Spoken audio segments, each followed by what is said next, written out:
How the Internet is Changing Pronunciation, Part 2. The debate seems to have started anew with this post on the hairpin, where the writer Kelly Conaboy makes a case for read. But this question about read receipts and pronunciation has come up before.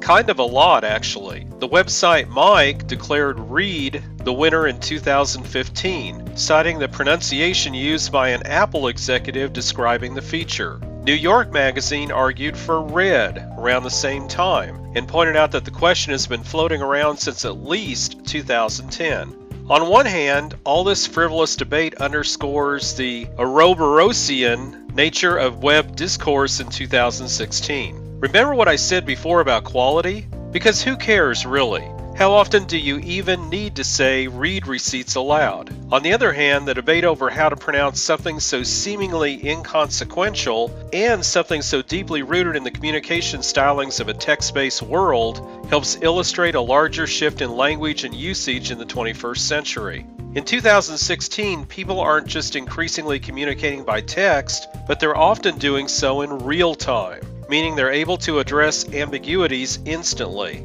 Without Facebook, it would have been at least mildly harder to conduct an informal poll among friends about the pronunciation of read receipt. The result isn't necessarily more precise communication, and it certainly doesn't produce unanimity, but it does illustrate how slippery everyday language is, and has always been. One thing that's sometimes characterized as being unique to the web is how quickly new slang can now travel to geographically disparate places. In reality, language's geographic transmission has accelerated, but it's a speeding up process that's been underway since long before the internet. Julie Coleman, author of The Life of Slang, gives the examples of ragtime, which was first used in U.S. newspapers in 1896, but took 17 years to show up in British newspapers, compared with jazz, which appeared in the United States press in 1915 and was found in Britain papers just 4 years later. By the late 1990s, new words were transmitted from the US to the UK in a matter of months.